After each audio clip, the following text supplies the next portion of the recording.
Assalamu alaikum students and welcome to all the students in the Right Way Academy class 10 biology chapter number 15, that is an inheritance.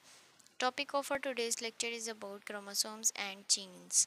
Last time students हमने introduction to the genetics को देखा और आज हम देखें chromosomes और jeans क्या होते हैं और इनमें कुछ पॉइंट्स हैं उनको डिस्कस करेंगे।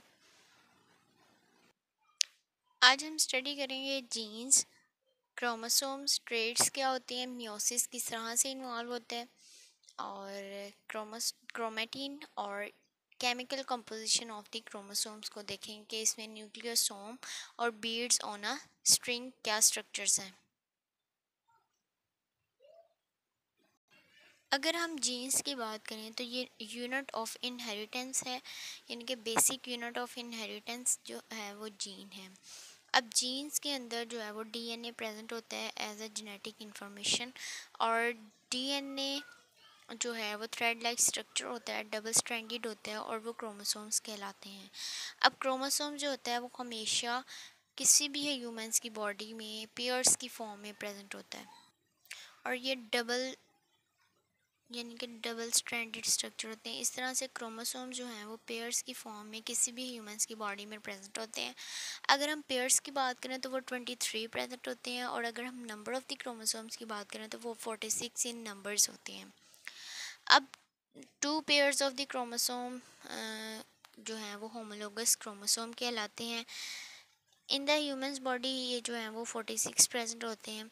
अब एज वी नो कि जो मियोसिस और माइटोसिस का प्रोसेस होता है ड्यूरिंग द रिप्रोडक्शन, और यहाँ पे जो है वो मियोसिस का प्रोसेस इन्वॉल्व होगा इन दी ह्यूमंस और इसमें जर्म सेल्स जो हैं वो इन्वॉल्व होते हैं और ये diploid number of the chromosome produce करते हैं मियोसिस के प्रोसेस में।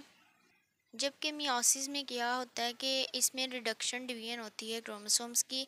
23 जो नंबर्स हैं वो आते हैं मेल से और 23 जो हैं वो फीमेल से और इस तरह से total number of the chromosome जो हैं वो 46 कंप्लीट हो जाते हैं। नेक्स्ट हमारे पास क्रोमेटिन आ जाता है। अब मेनली जो क्रोमोसोम है वो क्रोमेटिन मटेरियल से मिलकर बना होता है। अब क्रोमेटिन मटेरियल की बात करें, अगर हम इसकी कॉम्पोजिशन देखें कि क्रोमेटिन किससे मिलकर बना है तो इसमें डीएनए प्रेजेंट होता है और एक प्रोटीन प्रेजेंट होती है। अगर हम डीएनए की बात करें, DNA stands for deoxyribose nucleic acid और प्रोटीन्स जो इसमें क्रोमेटिन मटेरियल में स्ट्रक्चर में प्रेजेंट होती है वो हिस्टोन प्रोटीन होती है। नेक्स्ट हमारे पास आ जाती है chemical composition of the chromosome. अगर हम केमिकल कंपोजिशन ऑफ क्रोमोसोम्स की बात करें स्टूडेंट्स, तो इसमें हमारे पास 2 पॉइंट्स आ जाते हैं, nucleosomes and beads on a string.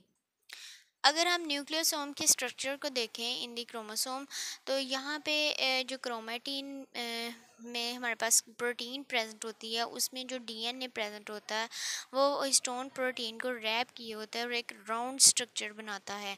इस तरह से लाइक हमारे पास एक बॉल है, उसके ऊपर जो है वो एक स्ट्रिंग को रैप किया हो, इस तरह से ये स्ट्रक्चर बना रहा होता है। तो इस राउंड स्ट्रक्चर को हम कहते हैं न्यूक्लियोसोम। और बीड्स ऑन अ स्ट्रिंग इसलिए कहते हैं कि एक बीड के ऊपर जैसे रस्सी को हमने रैप किया हो, इसलिए हम इसको बीड्स ऑन अ स्ट्रिंग कहते हैं। और ये फाइबर्स होते हैं जो कि न्यूक्लियोसोम्स पे कंसिस्ट होते हैं और एक कंडेंस और कॉम्प्लेक्स स्ट्रक्चर बना देते हैं, जिसे हम कहते हैं स्ट्रक्चर ऑफ द क्रोमोसोम।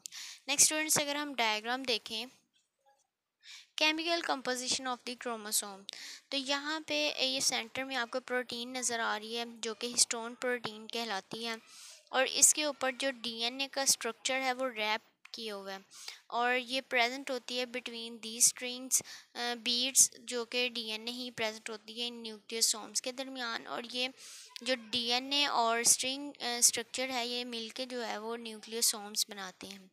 तो यहाँ पे आपको एक बीडेड स्ट्रक्चर नज़र आ रहा है ऑन द स्ट्रिंग। तो इस तरह से chemical composition of the chromosome जो है वो बन जाती है।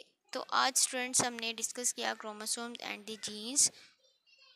नेक्स्ट हम डीएनए का मॉडल डिस्कस करेंगे, बेसिकली क्या कैसे ड्राइव हुआ और इसमें क्या क्या चीज़ें प्रेजेंट होती हैं।